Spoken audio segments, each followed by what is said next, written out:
Hello friend, welcome to my channel. दोस्तों, आज हम इस वीडियो में प्राचीन भारत के इतिहास के विषय में पढ़ेंगे।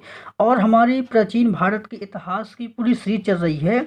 मैं इसके पहले 4 वीडियो अपलोड कर चुका हूं। ये हमारा 5वां वीडियो होगा। और मैं इसके पहले दोस्तों पुरा पाषाण काल, मध्य पाषाण काल और नव पाषाण काल, इन तीनों पाषाण कालों के विषय में आपको पढ़ा चुका हूँ। आज हम इन तीनों पाषाण कालों को कंबाइन रूप से देखते हैं कि पुरापाषाण काल में मानव जीवन की शुरुआत किस प्रकार से होती है और मध्य पाषाण काल तक आते आते मानव का जीवन किस प्रकार से चेंज होता है। उसके बाद नवपाषाण काल में कौन से आविष्कार होते हैं और मानव का जीवन किस प्रकार से धीरे धीरे इन तीनों कालों में परिवर्तन होता है। तो उसके विषय में आज हम इस वीडियो में देखेंगे। दोस्तों, आप हमारे channel study eight in India को सब्सक्राइब कर लीजिए और बेल आइकन को प्रेस कर लीजिए। तो आज के वीडियो में इन तीनों कालों को अपन कंबाइन रूप से देखते हैं। तो आइए दोस्तों, आज का वीडियो शुरू करते हैं। इसमें से अगर बात करें, इसमें से दोस्तों बात करते हैं कहें पुरा पाषाण काल की, मध्य पाषाण काल की और नव पाषाण काल की, कि इन तीनों पाषाण कालों में कौन कौन से अंतर थे। तो अगर समय की बात करें कि पुरा पाषाण काल का समय कब से कब तक रहता है, तो इसका समय दोस्तों तो 25,000 ईसा पूर्व से 10,000 ईसा पूर्व तक यह पुरा पाषाण काल चलता है। और वहीं बात करें मध्य पाषाण काल के समय की, तो इसका जो समय था वो 10,000 ईसा पूर्व से 4,000 ईसा पूर्व तक मध्य पाषाण काल चलता है। इसके बाद अगर बात करें नव पाषाण काल की, तो जो नव पाषाण काल का समय था वो 10,000 ईसा पूर्व से 1,000 ईसा पूर्व तक नव पाषाण काल चलता है। इसके बाद दोस्तों हम बात करेंगे इसके लक्षण की, कि आखिर पुरा पाषाण काल के कौन कौन से लक्षण थे, इसमें मानव के जीवन में कौन से परिवर्तन आए और जीवन की शुरुआत में इसमें कौन कौन से लक्षण देखने को मिलते हैं। तो अगर बात करें इसकी पुरा पाषाण काल की, तो यहाँ के लोग आखेटक या शिकारी होते थे। और जो यहाँ पर लोग थे उनको पशुपालन का ज्ञान नहीं था। इनको आग का ज्ञान था, लेकिन ये आग का उपयोग करना नहीं जानते थे। और यहाँ के जो लोग थे वो खाने पीने के सामान के क्या थे, संग्राहक थे। तो यहाँ के जो लोग थे वो खाने पीने के सामान के संग्राहक थे। यहाँ के लोग शिकारी थे। और जो पुरा पाषाण काल के लोग थे तो उनको पशुपालन का ज्ञान नहीं था। और यहाँ के लोगों को आग का ज्ञान था, लेकिन ये आग का उपयोग करना नहीं जानते थे। और यहाँ के जो लोग थे वो खाने पीने के सामान के संग्राहक थे। और वहीं अगर दोस्तों बात करें मध्य पाषाण काल की, कि मध्य पाषाण काल के कौन कौन से लक्षण थे, तो यहाँ दोस्तों पशुपालन की शुरुआत होती है। सबसे पहले पशुपालन की शुरुआत जो होती है वो मध्य पाषाण काल में होती है। और यहाँ का जो पहला पालतू पशु था वो कौन था, कुत्ता था। तो मध्य पाषाण काल में लोग पशुओं को पालना शुरू कर देते हैं। और जिस पशु को सबसे पहले पाला गया था तो वो कौन था, वो कुत्ता था। कुत्ता को सबसे पहले पाला गया था। इसके बाद बात करते हैं नव पाषाण काल की, कि नव पाषाण काल के कौन कौन से लक्षण थे। तो दोस्तों अब यहाँ पर मानव जीवन की धीरे धीरे शुरुआत हो रही है। तो यहाँ पर जो नव पाषाण काल था, तो नव पाषाण काल के कौन कौन से लक्षण थे। तो नव पाषाण काल में सबसे पहले पहिए की शुरुआत होती, किसकी, पहिए का आविष्कार। ट्रांसपोर्ट के क्षेत्र में पहला आविष्कार पहिए का आविष्कार होता है। और यहाँ पर आग का उपयोग करना मानव ने सीख ली। नव पाषाण काल आते आते लोगों ने आग का उपयोग करना सीख लिया था। और यहाँ पर कृषि की शुरुआत होती है। नव पाषाण काल में कृषि की शुरुआत होती है। और कृषि में गेहूं, जौ और चावल की शुरुआत होती है। और कुंभकारी की यहाँ पर शुरुआत होती है, मतलब मिट्टी से और बर्तन यहाँ पर बनाए शुरू हो जाते हैं। इसके बाद अपन बात करते हैं औजारों की, कि औजारों में ये पुरा पाषाण काल, मध्य पाषाण काल और नव पाषाण काल में औजारों में कौन कौन से परिवर्तन देखने को मिलते हैं। तो वहीं बात करें अगर पुरा पाषाण काल की, तो यहाँ पर पत्थर के उपकरण थे, क्योंकि ये पाषाण काल है, पाषाण का मतलब पत्थर होता है। तो यहाँ के जो उपकरण थे वो पत्थर के उपकरण थे। और स्फटिक मिट्टी के पत्थर यहाँ पर पाए जाते थे। और वहीं अगर बात करें यहाँ के हस्त उपकरणों में, तो यहाँ के हस्त उपकरणों में कुठार, कुल्हाड़ी, गंडासा, ये यहाँ के क्या थे, ये यहाँ के हस्त उपकरण थे। और यहाँ पर दोस्तों बड़े औजार पाए जाते थे। पूरा पाषाण काल था, तो पूरा पाषाण काल में हस्त उपकरण थे जैसे कुठार, कुल्हाड़ी, गंडासा, और यहाँ पर मुख्य रूप से बड़े औजारों का आविष्कार होता है। इसके बाद बात करते हैं दोस्तों मध्य पाषाण काल में। तो मध्य पाषाण काल में छोटे औजारों का विकास होता है। जितने मतलब पहले जो बड़े औजार थे वो धीरे धीरे औजारों का साइज छोटा होता जाता है, क्योंकि हमने देखा कि पुरा पाषाण काल में बड़े औजारों का प्रयोग होता था, तो वो धीरे धीरे मध्य पाषाण काल आते आते छोटे औजारों का प्रयोग होना शुरू हो जाता है। और यहाँ पर माइक्रोलिथ जो कि सूक्ष्म उपकरण थे, तो उनका प्रयोग होना शुरू हो जाता है। इसके बाद बात करते हैं नवपाषाण काल में कि नवपाषाण काल में कौन कौन से परिवर्तन औजारों में देखने को मिलते हैं। तो यहाँ पर दोस्तों स्लेट पत्थर के औजार थे, और यहाँ पर कृषि औजारों का विकास होता है।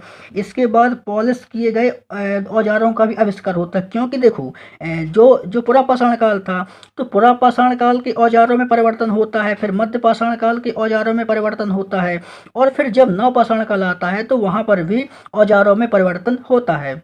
इसके बाद अपन दोस्तों देखते हैं स्थलों को कि आखिर जो पुरा पाषाण काल था उसमें कौन कौन से स्थलों से साक्ष्य मिले हैं, और मध्य पाषाण काल के कौन कौन से स्थल से साक्ष्य मिले हैं।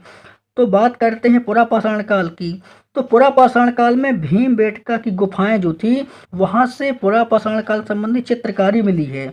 और दोस्तों हथनौरा से मानव की खोपड़ी मिली है, जो कि पुरा पाषाण काल संबंधी थी। और इसी प्रकार से मिर्जापुर से साक्ष्य मिले हैं, वो हम आपको पिछले वीडियो में बता चुके हैं कि मिर्जापुर से कौन कौन से साक्ष्य मिले हैं। इसके बाद दोस्तों कुरनूल, यहाँ कुरनूल से पुरा पाषाण काल संबंधी राख का ढेर मिला है। इसके बाद बात करते हैं दोस्तों इसमें मध्य पाषाण काल में कि मध्य पाषाण काल में कौन कौन से उपकरण देखने को मिले हैं, कि मतलब मध्य पाषाण काल के स्थल जो थे, तो वहाँ पर कौन कौन से साक्ष्य देखने को मिले हैं। तो मध्य पाषाण काल में है दोस्तों लंघनाच और सराय नाहर राय यूपी में है, यहाँ से साक्ष्य मिले हैं। मेहदहा यूपी से जो है मध्य पाषाण काल संबंधी साक्ष्य मिले हैं, और दमदमा से साक्ष्य मिले हैं, और भीमबेटका से साक्ष्य मिले हैं। तो ये वो स्थल हैं जहाँ से मध्य पाषाण काल संबंधी साक्ष्य मिले हैं। कहाँ से, तो लंघनाच से, सराय नाहर राय से, मेहदहा से, दमदमा से और भीमबेटका, यहाँ से मध्य पाषाण कालीन संबंधी साक्ष्य मिले हैं। और वहीं अगर दोस्तों बात करते हैं अपन नवपाषाण काल की, तो नवपाषाण कालीन संबंधी स्थल जो थे वो था दोस्तों मैहरगढ़, लहरादेव, कुल्ली हवा, चिराद, और कश्मीर में है दोस्तों बुर्जहोम। तो ये नवपाषाण काल संबंधी स्थल थे जहाँ से नवपाषाण काल संबंधी साक्ष्य मिले हैं। इसके बाद दोस्तों बात करते हैं कि पुरा पाषाण काल में भोजन कैसा था, और नवपाषाण काल में भोजन कैसा था, और मतलब मध्य पाषाण काल का जो भोजन था वो किस प्रकार का था, और नवपाषाण काल में भोजन किस प्रकार। इसके बाद दोस्तों अगर बात करें भोजन की, तो भोजन में जब पुरा पाषाण काल की शुरुआत होती है, तो पुरा पाषाण काल में जो भोजन था उसमें फल थे, जानवरों का मांस उपयोग करते थे, पेड़ की पत्तियां थी, तो ये इनका भोजन था। मतलब कि कच्चा भोजन खाते थे ये पुरा पाषाण काल में। यहाँ के जो लोग थे वो कच्चा भोजन खाते थे, उसमें से ये फल खाते थे, जानवरों का मांस खाते थे, पेड़ की पत्तियां खाते, तो ये इनका भोजन था। वहीं अगर बात करते हैं मध्य पाषाण काल की, कि मध्य पाषाण काल में कौन कौन सा मतलब भोजन था, तो मध्य पाषाण काल में यहाँ पर फल खाते थे और जानवरों का मांस खाते थे।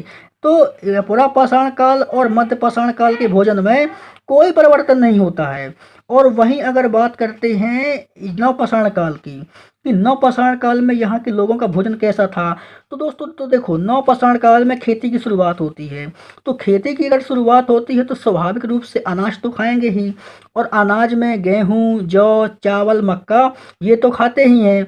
तो ये फल के साथ फल तो खाते हैं, लेकिन जानवर का मांस भी खाते हैं, लेकिन उसके साथ ही अनाज का उपयोग भी करना सीख जाते हैं। कब, नवपाषाण काल में, क्योंकि नवपाषाण काल में खेती की शुरुआत होती है। जब खेती की शुरुआत होती है तो ये अनाज खाना शुरू कर देते हैं, फल खाते हैं, जानवर का मांस खाते हैं, अनाज खाते हैं, और ये खेती होती है तो खेती के साथ अनाज भी खाना शुरू कर देते हैं।